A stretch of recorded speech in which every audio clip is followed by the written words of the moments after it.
I may have told you that some of you I told, that I was in the Ukraine last summer, and I had the privilege to visit the graves of Rabbi Yitzhak of Berditchev, the Baal Shem Tov, the Ohev Yisrael, the Boruch,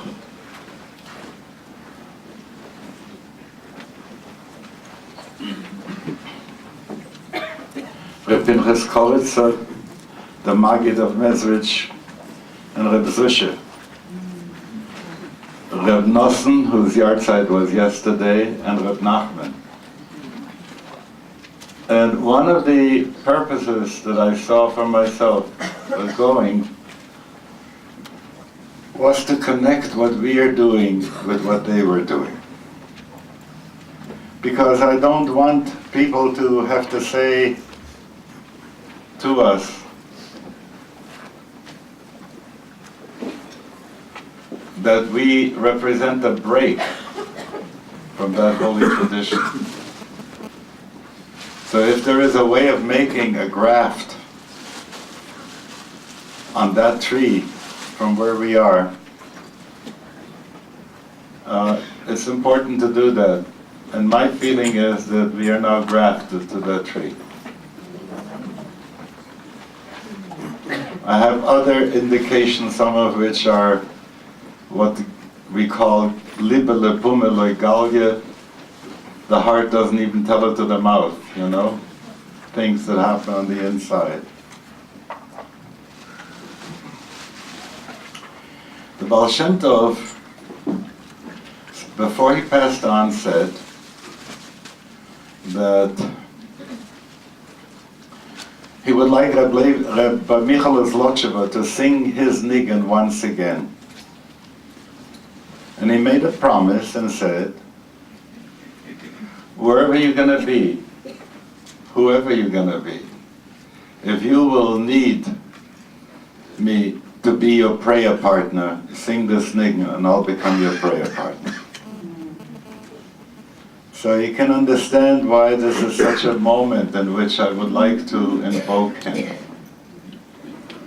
Along with him, my Rebbe Rabbi Yosef Yitzchak sent out a teaching for us to study that Shabbos morning when he passed on. And the teaching began with the pasuk, Bati legani achoti kala. I've come to my garden, my sister, my bride, I'm home. So I combined the melody with some words from his teaching. So I'd like to have those two to be my prayer partners at this point for all my hopes and thoughts that I have for all of you, with brachas on whatever you need, and the people who need the healing and so on and so forth. Because I have a taina to the Rabbeinu Shalom, I say, we are ready to do it, we need equipment. We need boneh, chayim, mezona, revicha, we need to have the parnasa, we need to have the health, so that we could follow the holy workaholic. All of us are holy workaholics in this way. There isn't enough time to do all the mitzvahs we feel we need to do, we want to do, including the mitzvah that has to do with shmartem l'nafshatechem, taking care of ourselves. So, join me then, hum along whichever way you wish. I came to my garden from beyond time and space to meet my bride, my beloved, at our own special meeting place, for not the angels of heaven above, but you, souls I love.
That in my heart for you I have made a room.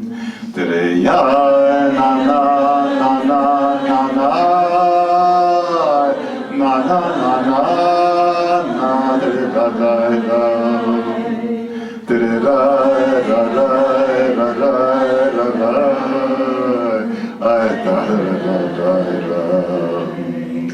Ya da da da da da da da da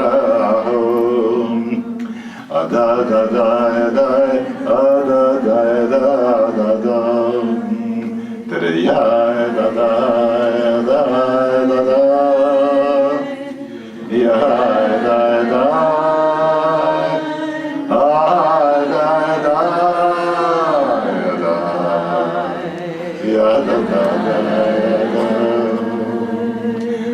save my soul from evil's rule. It makes one act like a fool, so that the truth I'll realize and follow you, oh eternally wise, to see that clear just how ideal it is for me you near to feel. So please my Lord, to hear my sigh with Torah and mitzvahs and with tshuva to you, my Na'aita. Te ama ma ma ma ma ma. Te ama ma ma ma ma ma. Hai na na.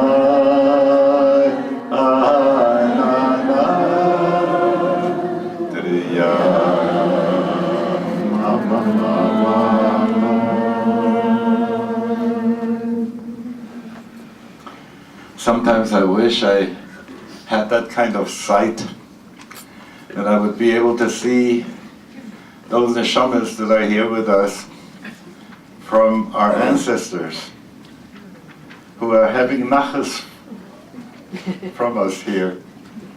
And say, oi, did you think in America I should have Einiklach who should be longing for God? Gewalt, gewalt. Yeah? When you get the sense of longing, it should be natural to us. That should be a daily occurrence. As it says, B'chol yom v'yom bad kol yoseh mehar Sinai mehar choret shuvu banim sherovim. Every day the sound, the broadcast goes out and says, return children, return children. I don't think so much of returning as going ahead, because we are tied with a bungee cord, if you will, to the future. So I keep saying our question is not madua. That's the question why people are always going to the past, and that leads you to etiology, and we are interested in teleology. In other words, Hilchase Lim-Meshicha, what's going to bring us into that direction? And why is it that we don't hear this more often? Because we are always being told you should be well adjusted. And Viktor Frankl pointed out what a Rahmanis it would be on a person who would be well adjusted to Auschwitz. You know, to be well adjusted to the situation as it is now in the world, what a Rahmanis, what a pathology that is. So, to be able to keep the longing alive and to feel the tug of it every day, I think this would be like dealing with that Kimi Boulder Tevet signal. And all the clocks are being adjusted by it, yeah? So if you can imagine the same way that goes that signal that keeps on saying more tshuva, more, as it isn't so good.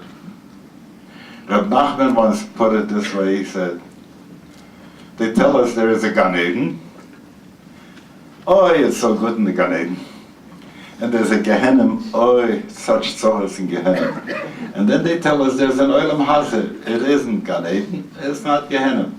But you know what? I tell you, this is Gehenna, except that we can't feel it. Okay? So I'm just saying that we need to be able to remove that lock on us, that, you know, that thing that says, be happy with this, be a good citizen, follow the bush. Consume until the world is all consumed, you know? So you get that sense, good.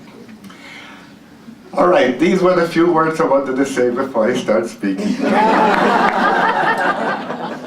First, I want to say Mazel Uvroche to the past Nesiim of Ohalah and to the new one. And may Hashem light our way with Shnei Or.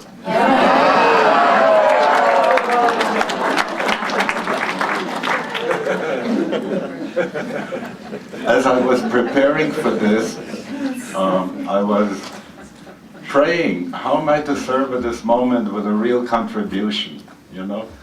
Something that needs me to do. Because there's a lot of stuff that people ask me to do that don't need me to do anymore. Baruch Hashem, I look around and I see how many wonderful, capable people there are. And you know, some of the teachers used to take umbrage when a good student started to teach in their lifetime. I'm so happy. For me, it is Olamecha Tire Bechayecha, you know, I see this here and it makes me feel good. So, but I need to ask myself, so what is it that I'm needed for? So I want to talk about these things that have come to me. But first I want to say with the Sedra, Vayechi Zalman, Be'eretz Boulder, you know? And it feels very good, Baruch Hashem. And I want to thank everyone who has said this conference could happen any other place, that you all came here, so I want to thank you for that. I can't schlep as well. And you come together and you get enough good stuff. There's so many good hugs you got. And the most important dividend is that elsewhere you're crazy, but here you are sane.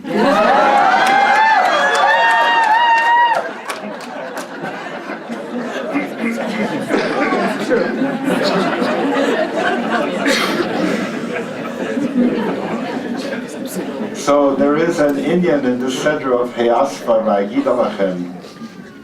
And so it gives me a certain kind of good courage and chutzpah. You know, when Yaakov Avinu says, Shimon v'Levi Achim besoda mal tova nafshi, he wasn't polite. So I don't want to have to be polite at this time. I want to be able to say what I know and what I feel. But in order to be able to have the matrix on which this can go, I'd like you to take a quiet moment now of going into your meta kavanah.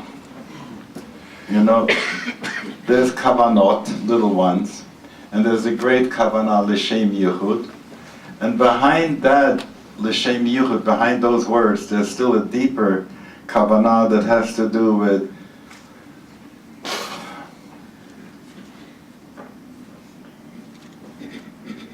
Yehi Ratzon, you know, Yehi Ratzon.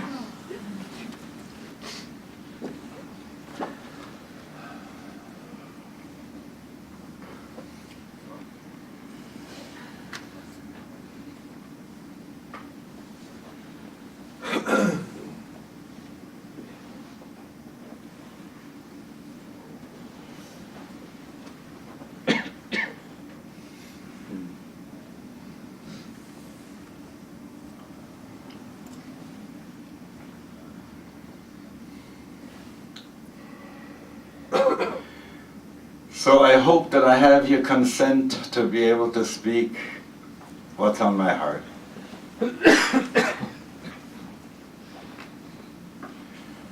So the first thing that came to me is to remind myself and to remind you that we are an experimenting community. We need to be careful not to become too comfortable with the past experimentation that we have done. We began with that sense of longing. We'd go to shuls or to other places, and what would we feel? Neti, it's not here, this is not the way it is. There must be something, but where do we find it? So we began with a sense of longing and a belief in transformation. So I'm offering a warning against complacency and moral supremacy. You know, we have a feeling that we forget sometimes that we are part of Klal Yisrael. Klal Yisrael needs everything. Just like a tree needs to have the rings from yesterday, the tradition, the wood. In Muir Woods, there is such a remarkable tree that you can see at one ring they say this is where the Magna Carta was done at that time. What a witness that tree is, right? And our tradition is like such a tree. We have rings in our tradition that come from Reuven, from Abaya, that come from Yeshayahu, different kinds of rings, and there are some of them are closer to the center of the tree, some of them are farther. But it's dead wood. A lot of that could be missing, as you have seen sometimes, a tree that's rotted on the inside, but it still is alive because it has a living growing edge. So I see us as being the growing edge on the Jewish tree. Let others be the bark, but we wouldn't have stability if it wouldn't be for the wood in that tree. Otherwise the first wind would break us down. So we need each other.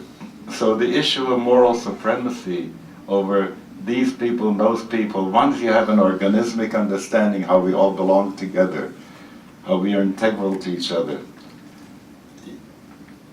Basically, we are Bali Tshuva. What's our problem? We don't have an established and hard norm. We're all struggling to get more of our ought into our is. And nobody has that one down yet, you know. Downloading into the actual operating system of what is in our moral system, how wonderful that would be, you know. But none of us have yet that software or how to be able to do it. So we need to have compassion for our colleagues and for ourselves. So I invite you to make an act of will to say, I will have compassion on myself and on others. I'm getting older and I have some concerns. And from time to time people talk to me about succession, you know. Who is going to be sitting in this chair when I'm gone? I have no intention, this is a statement, okay, for the press. I have no intention to appoint any particular person who will take on the leadership after I'm gone. There's one thing I do want to say. I don't mean to appoint anyone in my place. This is a matter for you to decide, if you want that. However, I don't believe in a centralized leadership, nor have I dealt with such things with a strong arm. Associations will be formed and ought to be formed according to your inclination and the nature of your work. If you remember the word karas from Vonnegut, you know, you all have a chevre, a karas with whom you're going to work, and these cells are alive. You don't need an external structure. It's going to come together as you work together. I don't take the centralized Chabad apparatchik model in dress and other forms to be our model. And just as Reb Noach Lechvitcher said, when they asked him, why don't you do it like your father did? And he said, my father, I'm doing exactly what my father did. He didn't mimic anyone, neither do I. I can see that the rainbow colors will specify themselves. And so for me the model is the Maggid of Mezrich and his disciples, in which everyone, this one went to Galicia, and this one went to White Russia, and this one went here, and this one went there. And somehow the web was formed that way.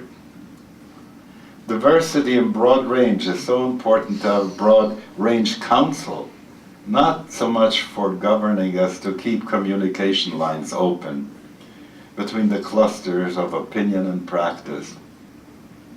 When I first started, I would be traveling the East Coast, the West Coast. They're so interesting. A Middle America never I didn't get a chance much to be able to do that. I whistled in Minneapolis from time to time, Chicago and St. Louis. But Oklahoma, I didn't, and lots of other places. But I think you're going to have to do the traveling,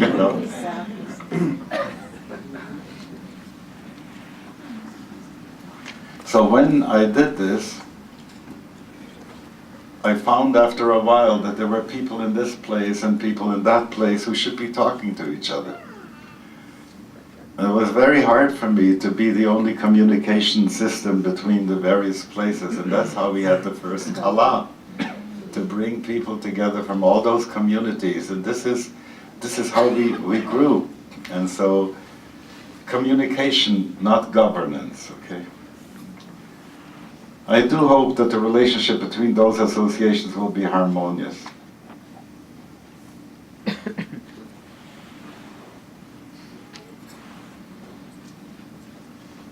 There is a thing about the interior intent of our work, that regardless of the flavor that a group will have, I see that there will be more people if we will be open-armed to welcome them, who will want greater halachic observance in their orthopraxy, but in their thinking, they are already thinking with us. And it's going to be very important to be open to that. As we need to be open to other people too, the recognition that the model is organismic, and in an organismic model, the heart does what the heart has to do, and the liver does what the liver has to do, and the kidneys do what the kidneys have to do. So every group, every shading has to do what they have to do because they belong together in this way. And at the same time, none of the organs should be a cancer cell in the body. None of the organs. They all need to collaborate together with each other. So, now I want to tell you a story. How are we doing? Yes. We lived in Vienna in the second precinct. Second precinct was known as the Matze Insel. That's what the non-Jews called it, the Matze Island. And there was this street where my parents had a store, Tandelmarktgasse, and it was in the center of the ghetto. Across the street, a guy by the name of Yosele Gottesman, that was his name. He was a Landseter Einikel. He came, from a Rebbeische Mishpoche. He had a grocery store, sort of a makolet, and we bought all these things from him. Around the corner was a Mr. Landsman. He also had a grocery store. It's like that Yiddish song, Sitz sich a Krämer in Kreml und hunderter Krämer in Gas. They all had their store. It turned out that Mr. Landman passed on. And for a while, we went to shop at the Landman store to give parnassa to the Almone. So Yosele Gottesman came over one day to my father and says, "What have you seen in me not to come and buy any more from me?" So my father says, "Nu zit doch an Almone. You gotta go to the widow." So Yosele says, "Los euch da dachten, als man war bis an Almone." Was halt ihr als ich lebe? Imagine my wife is a widow. Do you mind if I live?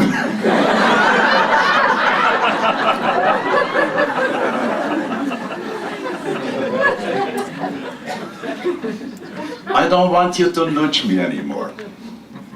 Los euch dachten, Do you mind if I live? You do your thing and give me the nachas and don't involve me in things that have to do with decisions that you have to make for yourself. Okay? I very much will appreciate that. From time to time I hear from people that they're seeing renewal as if it were without a theology or philosophy, thinking that one doesn't need to have any particular software for figuring out where we ought to stand on things.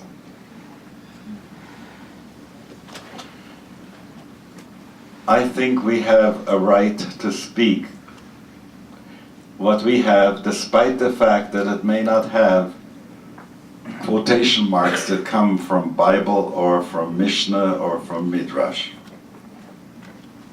Because if you believe Torah min hashamayim, then it's coming down right now also. And we do have a shared set of beliefs and theology, but we need to talk about them some more, to make it more explicit. And that's what I try to do in dealing with the issues of paradigm shift. First of all, to give us permission, to give me permission to be able to say, I don't have to think as we thought before, because the thinking of before doesn't manage to deal with the problems of now. What's paradigm shift about, you know? The old thinking doesn't work for us anymore, and so we need to have a new way of thinking. So I'd like you to read some of those things that I've worked on before, so that may give you a guideline as to how to create your own theology and work around that. When I think of the people who have honored me by attending to the conceptual theological issues like Shaul Magid, Natan Margalit, or Rose, I would like to see more of you who are in the areas that have to do with academic stuff or others, so more of our stuff should get printed. Sometimes I talk to Lerner and ask Michael, how come we don't have more of that stuff that we are creating? He says, you don't write it. So I'd want you to say there's wonderful stuff, aesthetic stuff that you can write, short stories, poems. Some of the liturgical things that we have worked on, they should get into those places, and you need to do that. It's so wonderful when somebody tells me, I have been teaching out of the Spasemis for the last year in the cycle that I've done with my Talmidim. And I want to say, that's good. And we also need to have updates, because the teachings that we have from the past are against the matrix of an old cosmology. Another cosmology is emerging, which is much closer to Kabbalah than we even gave ourselves a chance to think. So much that we can find about in Big Bang and Tzimtzum, for instance, you know.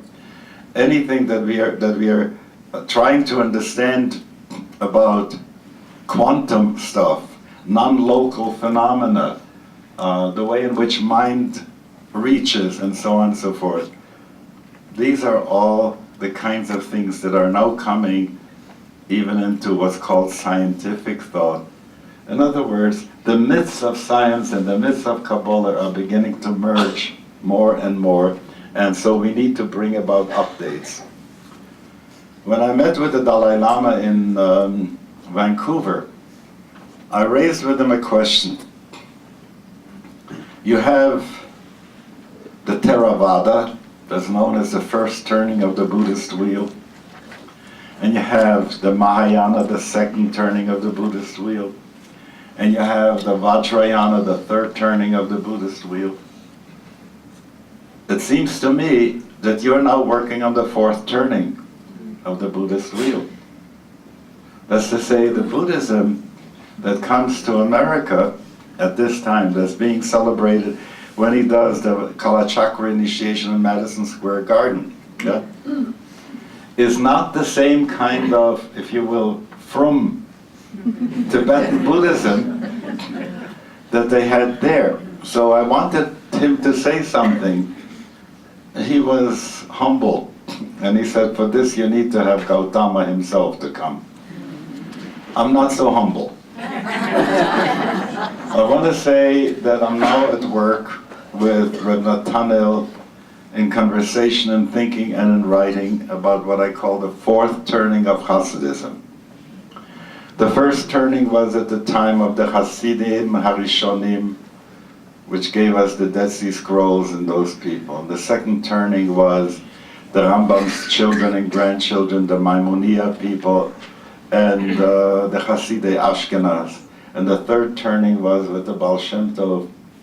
So now is the time to think about the fourth turning of Hasidism. So that will require two things. One, that you will learn the stuff, and at the same time that you will say, once I go into the gestalt that's behind the formulation, okay? When I ask, what is it talking about? Can I see what those words are trying to evoke? And once I see it there, then I can check against my awareness of reality. How would I express that today? Because that's really what's so important. Otherwise, whatever comes down from heaven is going to evanesce, is going to disappear very quickly. How many theophanies have you had in your life already? Where are they? The answer is many of those theophanies you had, your mind didn't have a way to wrap itself around what the soul knows. Okay? And this is what this material is about, to think about that and give the mind the tools.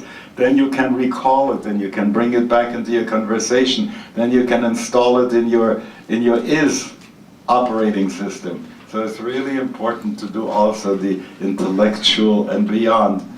I don't mean just mental, but intelligent work that we have to do for ourselves. I want to say some appreciations, really to give some thanks. And I zitter, just in case I forget somebody. But I tell you, for all the ginkgo biloba that I take, I know that in all probability I'm going to forget some. So I won't go on until I hear from you, Salachti kidvarecha. Okay, now if I have already a carte blanche that in case I left anybody out, you have forgiven me, Irene. First I want to say that hidden among you, in ways that I'm aware of that, there are some Rabbis already. Not just Rabbonim, okay? And they are there, and when they're needed, they'll come out. The good thing is that nobody today is a Rebbe, but functions when called upon to be a Rebbe. And so you'll be attracted to them, you'll get their blessing. Just remember that the Rebbe is best when it is a function and not a role wedded to a persona. Okay? It's a function and not a role wedded to a persona. Olive, Yesod, and legacy work of both, and Naropa, which will house my archives and make them available digitally, so they all deserve to be thanked. So I thank you. Reb Daniel, I thank you for the quality of your work to make the Kalot, Yom Kippur Katan, the Credo so beautifully and clearly available, and for the CDs that you have given us. So Yasher Koyach. Netanel, he isn't here right now, but I want to say that I'm grateful to you for the Holy Flame and for the other work, for the legacy, and for the Sufi Jewish Maimoniya connection you have worked on, and for the daily ongoing work of preserving my intent and legacy. Rebela, thank you for your media work over these many years, for your friendship and support. When I go back, yet way back to Emlyn Street, and you came with the equipment that was much bigger at that point than what we use today. And Sally Plone for the transmission session at the Kala. I'm very happy that this one was, sometimes I have a feeling that Eis Lasses La Hashem Heperu Toratecha. We recorded that on Shabbos. And I'm very glad that we did.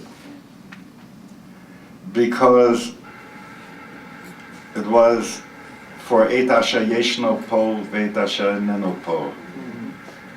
And what had to be given over at the time had to be given over, and I'm very glad that this was so. And I do hope that some of the work we will be doing in Philadelphia in May, we will be able to do the same, because we need to multiply it. At this point, I want to say, I feel it's a shande that we don't get much press. I would want to see the camera have something, the Denver paper have something, and so on. Every time the Kabbalah Center does something, it gets into a paper and a tumult and a this and a that. And we have been doing such wonderful work, quiet work. We need the world to know what we are doing, and we need their help for continuing to do what we are doing. So it is really important that we should become more known. But it's time to not to be tzaddikim nistorim, you know? The Lamed Votnik is to come out of the closet. Reb Goldie Leyden, you have represented me in so many places with dignity and charm. Yasher koyach to you. And your husband, a bracha on him for moving along the guild of Jewish healers. For years I've been talking to people who are in the healing professions.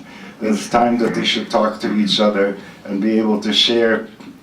I remember once coming to a meeting of that Jewish healing thing in New York. When I first started to talk about, they asked me what would I like to see in a healing center, and I mentioned mikveh. And there were some Orthodox people there were saying, what a narishkeit, you know? The silly thing is that they didn't understand what we have in our tradition that could be helpful, plus the fact that we need, now that we begin to understand that healing is not only a function of drugs given to the body, but it is a function of much deeper stuff. So it's time for them to collaborate and to work together. So if you know of other people who are interested in that, get in touch with Goldie and her husband. Reb Marsha and the Vaad, the mentors and the students who take on the discipline to collaborate with them, Reb Shulamit and Reb Yaakov for shepherding Chazanut, and the candidates for the rabbinate, rabbinic pastors and cantors, and Reb Shahaman and the people who will serve as mashpiyim. I love the word klei kodesh, you know? There is something about when you say klei kodesh, you don't have to apologize. I wish that people would understand if someone were to say, I'm a shudar, I'm a klei kodesh as a shudar. Some people feel that rabbinic pastor is a bit too goyish, you know, it's sort of green jello and white Wonder Bread. But I don't think you need to apologize for that, because the word pastor, I could say, Adonai Roi lo echsor, the Lord is my pastor, I shall not want, you know. There is an element of Roi Tzon Kodeshim, don't put down that word, it's a good word.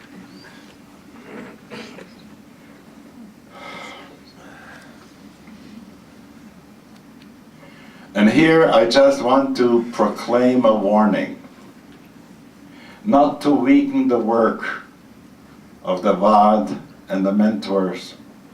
Any poritz geder should be aware of the bad karmic consequences they incur on themselves and also for the people whom they shortchange by their misplaced chesed. I'm going to read that one again, okay? Here is a warning, not to weaken the work of those people, the mentors and the Vaad and so on. Any poritz geder should be aware of the bad karmic consequences they incur for themselves and for the people whom they shortchange through their misplaced chesed. Deb Kolodny and Susan Sachs, bless you for holding the organization together and leading it to solidity at the next level, and for the communities that have taken on the responsibility to support the national office. Yasher koyach for you. To Reb Arthur Yam Waskow in the Mesiras Nefesh of representing us all in demonstration and I love his cell call. He called on the cell phone from a jail cell. Described that. And the enormous work that the Tikkun community under the leadership of Rabbi Michael Lerner to free God's left hand to heal the country and the rest of the world. And kol hakavod to the rabbis for human rights and their courageous witness. For Eilat Chaim and the decision to become a better instrument to the mainstream constituency and its staff and resident community of interns and their Rebbe, Reb David Ingberth, kol hakavod. And for the many endeavors here and everywhere, the people who are the oskim betzorchet tzibor shel emunah, tavo al kulam bracha. Parallel to this, I see an overall alliance of our constituent organizations and projects. They don't need to be under one umbrella, but in the same way as you have links on websites in which they all have lateral connections. Let me spell this one out. There's so many peace organizations and they don't have peace among themselves. There are so many organizations that are doing ecology and they are not doing a shared ecology. When I start looking at the way in which our scarcity mentality has kept us from collaborating because we figured we won't get the funds if we are going to be part of a larger thing. So we have to make Shabbos for ourselves. So I want to say I'm not worried so much about the income for what we are doing. If you can imagine the budget that Chabad has for what they're doing the world over, money that they get from people who don't quite subscribe to all their methods and thoughts. It is our timidity that has kept us in this poverty mentality, and I think it's time to be able to say, you know, we're coming into our own. Look at the riches on the inside, let them be commensurate by the riches on the outside. So I'd like us to have better communication with all these other groups.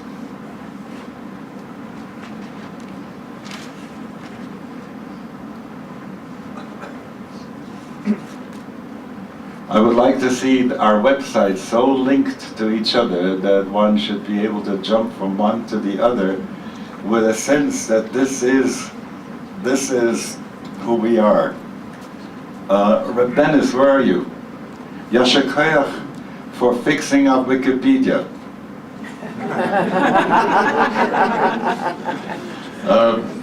It was a really important job to take away the schmutz that was there and to put in something that's emes.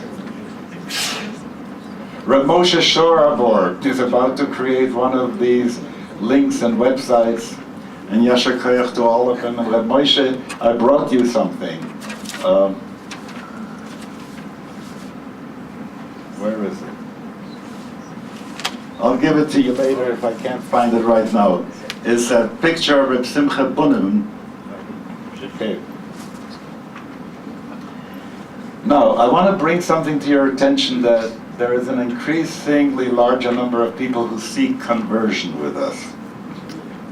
Not sometimes for marriage or for social reasons, but really feeling these are neshamas that Gene Houston likes to call psycho-Semitic souls.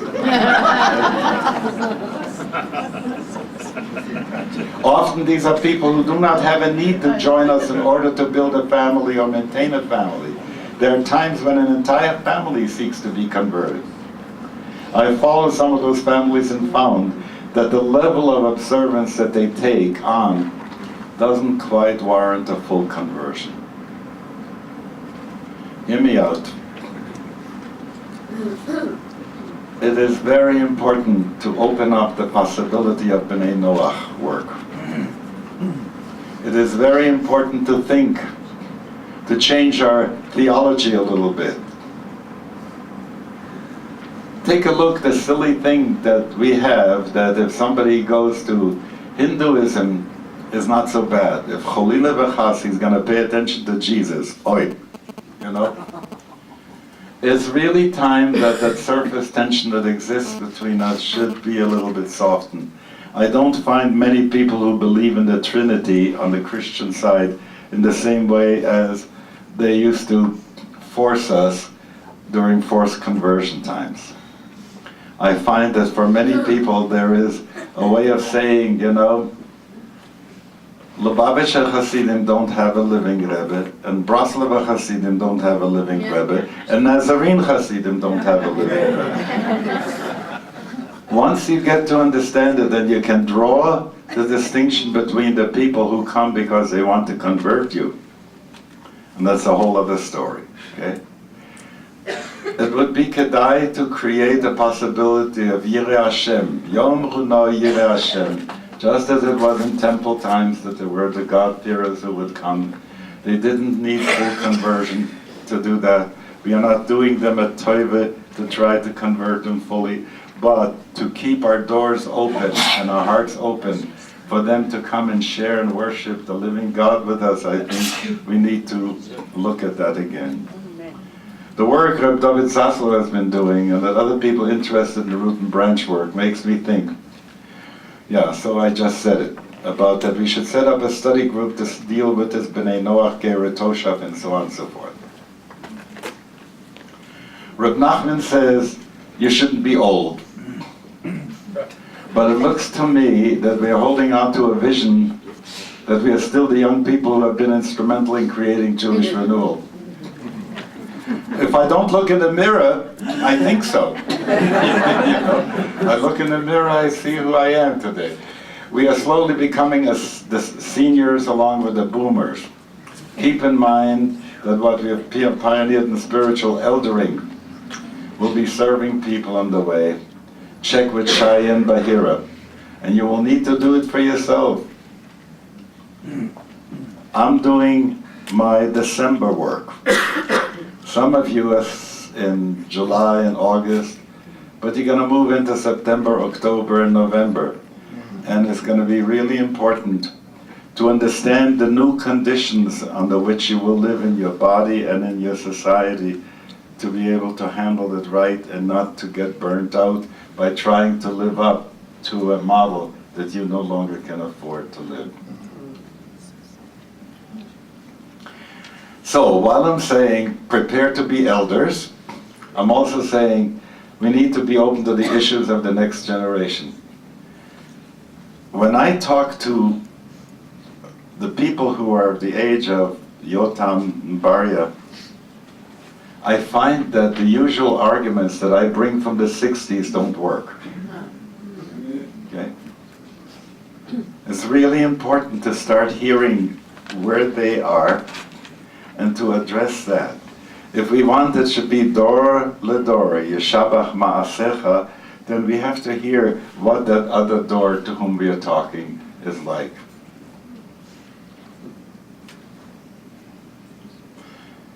The demographics of the Jewish community have changed in the meantime. More young people are seeking out ways in which they could conform to a true traditional model while at the same time they're hungry for spirit. Let me spell this one out. In a world where young men didn't have strong father figures, and then there comes a Rosh Yeshiva, and a model with tzitzis hanging out, and with all that stuff, you know, that makes for the outer change very quick for people who haven't yet experienced or learned enough to know. But they do love the form. And for us to discourage them from the form is going to be a mistake. What we need to do is to give them the information. One of the eitzes I've been giving to the people who go to Israel to study in a yeshiva or to go into a frum environment, I've been saying to them, look here, when somebody comes and tells you you're not doing it right, you should do it differently, you should tell them, thank you, would you please show me that in the Sefer and teach that to me? You know, what usually happens is that somebody who is nouveau frum is trying to tell the other guy how to do it, you know? And it doesn't come out of the text, it doesn't come out of study, and so on and so forth.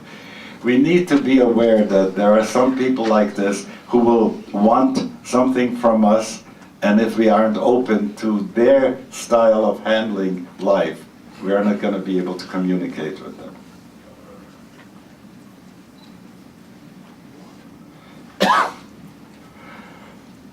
Another thing is we need to just remember a little bit more. We have become the generation that at one time we said we couldn't trust. And it's very important, you know, as I'm doing my cheshbon hanefesh, I go into a place and I say, oh, Zalman, who you were at that time, you know, and I go back and I can find all my kupa shel shratzim, all my troubles from the past. And then that Zalman from then says to me, don't you dare to betray me. Don't you dare to betray me. Who I was at that time, you're not today who I was then. There was so much good stuff. So big was the horizon. So great was the dream at that time. So it's really important to be open. Recently I was listening to some tapes from 1976 in the early Aquarian Minion in Berkeley. It was exciting for me to hear where I was at that time and how we began to shape ourselves. I think it's important for some of us to really, especially if we're going to be in that leadership of Jewish Renewal, to know where did we come from and what has happened on the way and what were the underpinnings and what were the experiences. The creativity we had at the time, the daring to try out things that would communicate to the people with whom we're dealing, I don't see that any longer. I wish it were here. There is also a sense of search among the people who are in the mainstream. People only looked at certain kinds, the people we used to only look at certain kinds of disdain. They aren't satisfied with what they can find in the mainstream synagogues, and their leadership is looking to us for their creativity, despite the fact that the same rabbis who sometimes don't let you get on the board of rabbis in that town, they are always looking, so how do you do this to attract the people? You know, I think there are people out there who need us, and if we create an attitude that says we don't want to deal with them, they vote Republican. You know, these are the people we need to convert in some way. All right. Sometimes we have the sense that the real rabbis are the ones ordained by the seminaries, while we are a poor second or third. Begin to own your strength. Begin to realize that they're looking with envy at our achievements. They see what we are doing, and what they're trying to do is pour carbon copies of what we have demonstrated in our work. They don't even know how to do it right, you know? They're patchkin with it. Be proud. I know there's also a certain sense of inadequacy in us, but I want you to know that there's only this sense of inadequacy is the drive that wants us to reach higher and beyond the level of our comfort and satisfaction. It's not the symptom of our inferiority, but it's the goal to take us higher. I want to repeat that. That dissatisfaction at times with what we are doing and what we are is not a symptom of our inferiority, but it's a goal to reach higher. We have to educate our people so that they might recognize that we need time for our own spiritual work. Before I was talking about our workaholic attitude, and I find that with Shabbos being a biggest work day, that is really important to have a Shabbos in the middle of the week. And there's a beautiful story of Rabbi Elimelech and Rabbi Zusha about that, and I haven't got time to tell it. Who has heard the story? Would you tell it to the others? Okay. There is a sense in which I feel for all the good things that we are doing, we are not paying enough attention. The words are there, but the inner activity isn't there. To see ourselves nochach pnei Hashem. When I was starting with the nigun, I invited the presence of the Shekhinah to be here. I want to feel that what I'm saying is what is wanted for me to be saying at this point. And I feel that a lot of things that we are doing, we are not bringing into our consciousness the shiviti that we have on the wall. When people do what they call Jewish meditation, I don't have a sense that they bring in the nochach pnei Hashem, that the meditation is happening in the presence of God, that in their awareness, often, and we have to do some shifting and changing, the language of the Siddur and the Chachamim and everything is to find God up there and out there, Shochenat Marom V'Kadosh Shemo, and much less is available for being able to go to the Mishkan that's inside of us. And when we go to the Mishkan inside of us, instead of saying we bring God in, God is waiting there for us already. And that's going to be really important to pay attention to. I once asked the question, how old are you spiritually of people? And I continued and I said to the people, add up all the times that you have spent in the presence of God in your lifetime. Are you 1 year old? Just think back, how young we are in our spiritual development. If you want to be a pilot, you have to have so and so many flying hours. If you want to be a rabbi, how many hours of nochach pnei Hashem do you need in order to do that? Okay. Reb Marsha, don't make it a requirement. That has to be voluntary.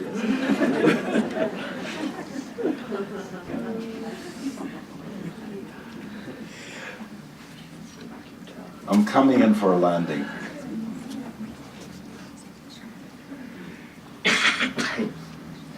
I feel from time to time, feel it even now, this has been so wonderful. Seeing you here, being with you here. The naches, there was such a good word yesterday, that verginnen, that wonderful feeling that is there, that v'chulam mikablim aleim ol malchut shamayim zeh v'notnim be'ahava reshut zeh lazeh lahakdish liyoschum b'nachat ruach. Every time I see you daven and you get high in davening, I have naches, I begin you, and this is so wonderful. So I just don't have the energy to continue to serve in the large Jewish Renewal community in a pastoral way. I can't do it. I will need to have Mary in the office make lists of people to whom to refer people to do that. I haven't got time for what I need to do because so many people want me to be a Sarah Maskim on their books, to write a Haskama and to give them blurbs. I'll have to start refusing these. Not possible. And why shouldn't your name be on some of those book jackets as endorsing people's work? My need for solitude and reflection and completion of unfinished work preoccupies me most of the time. And it takes a lot more time to keep this old Volvo running. I need to rest more, and I also need to spend rehab time for my body. I want to hang out for a while yet. As I said, so you carry on as if I wasn't there, but I like to be a witness at this time to see how you're doing.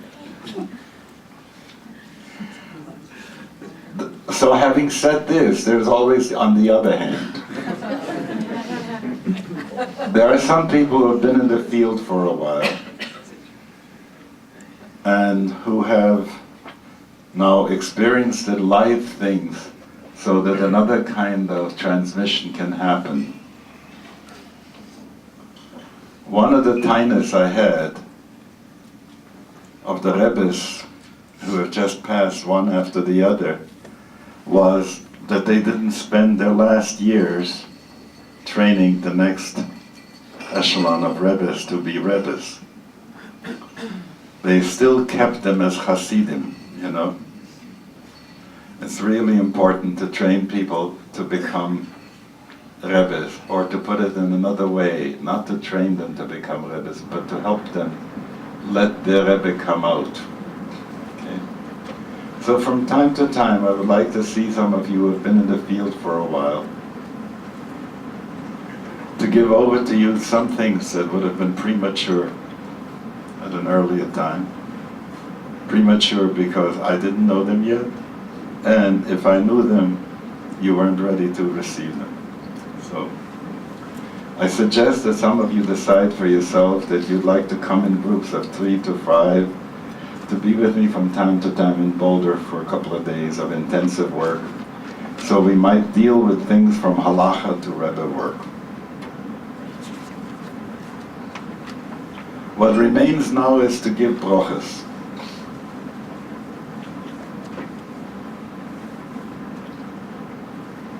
There's a book outside for greetings for Anne Brenner. Yehi Ratzon she should have a refuah shalema. I had a fantasy during the time that Arik Sharon was in coma, that he would have wholly out-of-body experiences and be able to come back to the full capacity, mental and verbal capacity at least, body capacity, to be able to set the politics of the centrist party on the track of the revelations that he received during the time that he was out. I'm a Eilna Refanallah for all of them.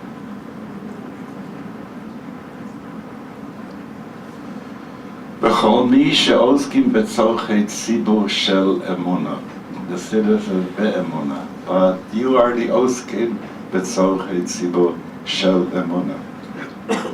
Tzorchei amcha merubim. People need to have emuna on so many levels. Emuna and betochen, a sense of being at home in the divine world, even though we are still in Golus in some way.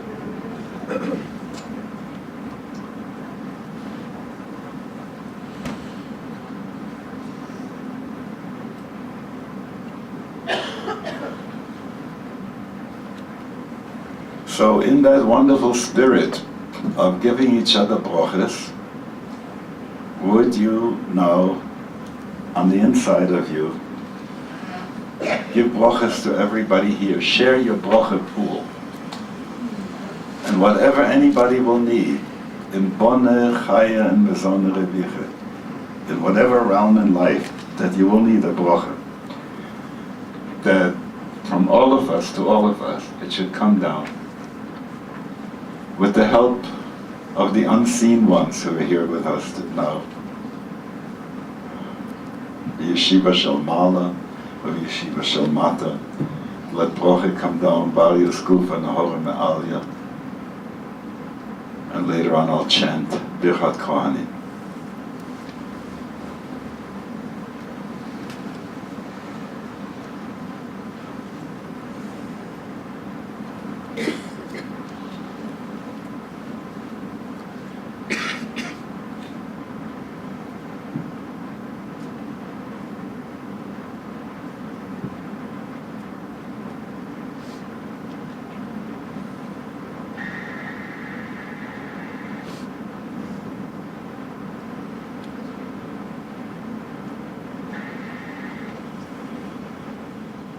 I want to address directly what I'm seeing on people's faces, because what you've been saying sounds terribly suspiciously like a last address. It has that flavor.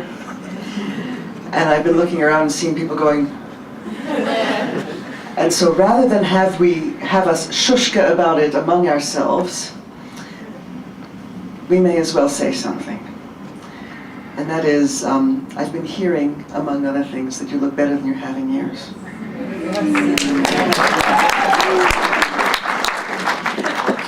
As Rabbi Kiva said, it all is due to Rochel. Father Rochel.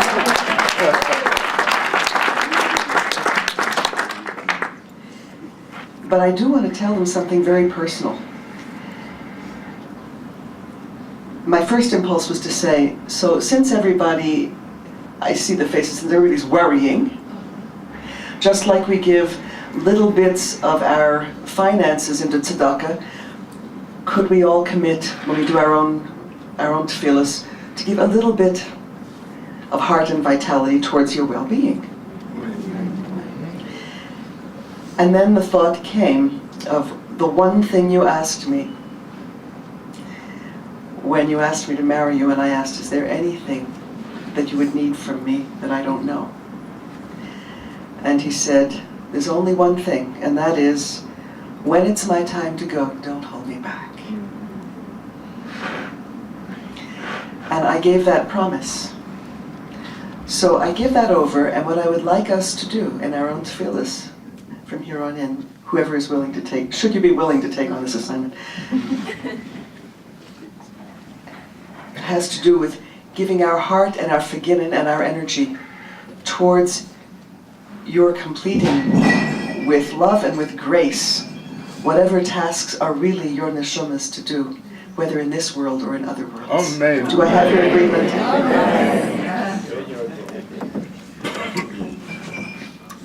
So here comes a footnote. This is an academic footnote. When is it that you should have your kavanah for your Rebbe?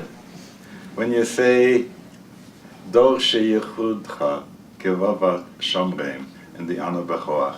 That's the time to be able to do that. Okay.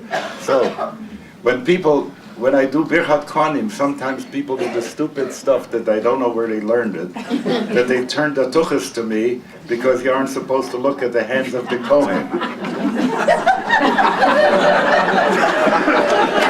So I want to say, if you want to look, you can look. But better yet, I think, close your eyes and in your heart go back to that place that you needed brachas for yourself.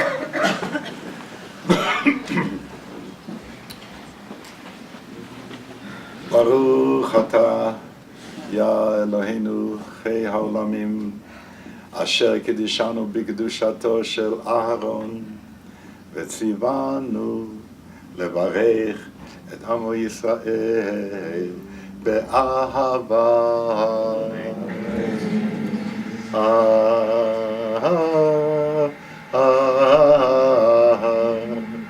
Yeparechecha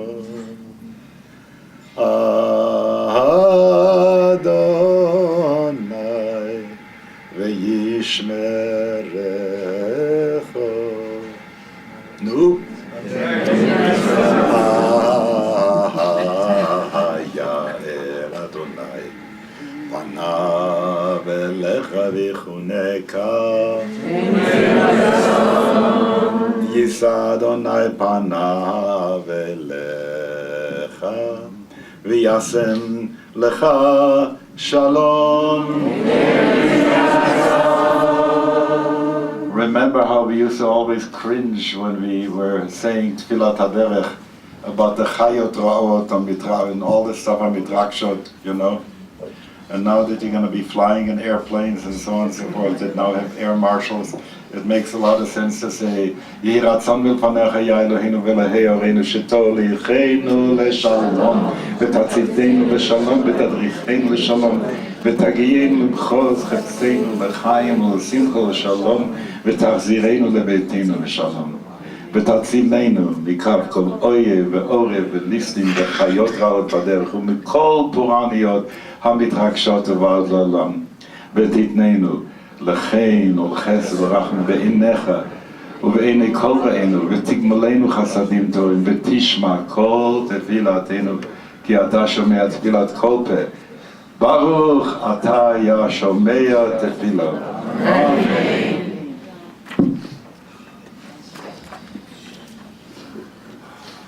it's over.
David Schneier. David Schneier. David, new one. David. Love it. Here he is.